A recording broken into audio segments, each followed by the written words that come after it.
And now it's time for Bum Reviews with Chester A. Bum. Tonight's review...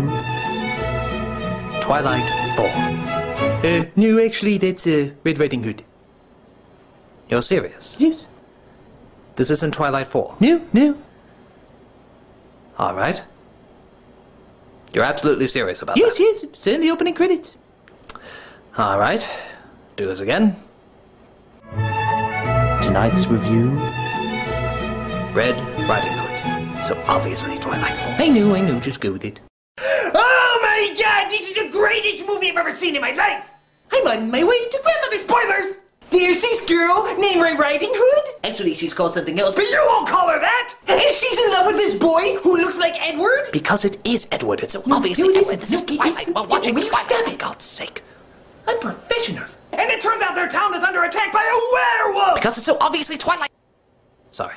So a bunch of guys get together to take out the big bad wolf, but it turns out they killed a small, slightly ill-tempered wolf. Hooray! But then, Gary Oldman comes in as the professional werewolf hunter. I am Gary Oldman. I took this role because it allows me to do a silly accent. Didn't you read the script? I don't have to. Silly accent, I'm on board. Weird. Yeah. So all the people are like, we don't need you, we already killed the big bad wolf. And Oldman is like, that's not a werewolf, I should know. Why? Because I was a vampire. Wait, this is a lot like Twilight. I told you. Shut up! So everybody in the movie is like, who could the big bad wolf be? And the movie's like, maybe it's the grandmother. So obviously it's not the grandmother. And then the movie's like, maybe it's the boyfriend. So obviously it's not the boyfriend. And then the movie's like, It could be anybody except the one person we haven't said it could be yet. that's a werewolf! Oh, pooh, how'd you guess? But it turns out Red Riding Hood can understand the werewolf, and he's like, come with me so I can take you far away. But what would we do? You'll pose on the mountains like the cover of a romance novel. You'll stare curiously at nothing, and you'll wear a red cloak that's 10 sizes too large and you'll probably get caught on everything. Well, will you take me to Jacob?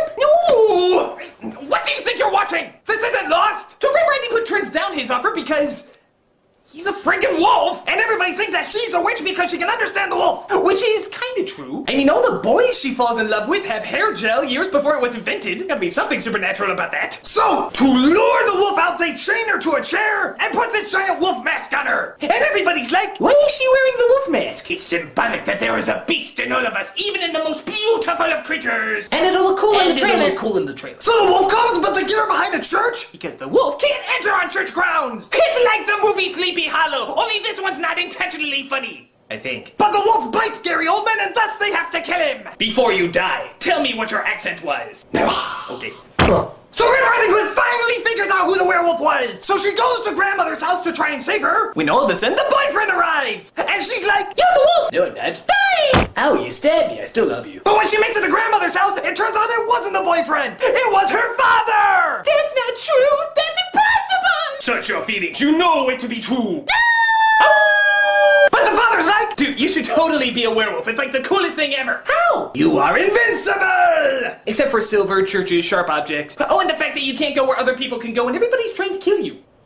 Being a werewolf sucks. But then the boyfriend comes in and kills him off. Hooray! After getting bitten by him. Hooroo. So Red Riding Hood is like, You risked your life to save me even though I stabbed you and doubted you throughout this whole movie? of course, for that is what boys do in tween girl porn. Ah! So the boy is like, well, I'm gonna run off and do my werewolf thing. But when the time is right, I will totally come back for you. Oh yes, and I will wait for you! I had a feeling you'd say that. And you'll wait for me, right?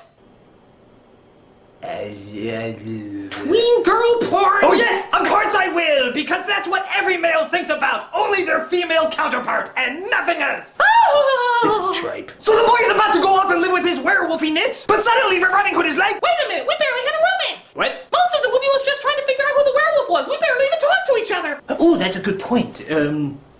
Here's some collages of us making out because we forgot to put it in earlier. So sometime later, the wolf returns and Red just looks at him, giving a seductive little smile. And the moral of the story is? Bestiality is okay! I mean, they just cut to the credits before anything else happens. What do you think they're doing? She's taking off his sheep's clothing. He's riding her hood. She's blowing his house down. The better to eat her with. She's taking him to Grandma's house. He's checking under her hood. Holy smokes, I can make a book of these. This is Chester E. Bum saying, Change! You got change! Oh, come on, help a guy out, will ya? Come on, change! Come on, I can turn into a werewolf too! Just catch me without shaving for a week!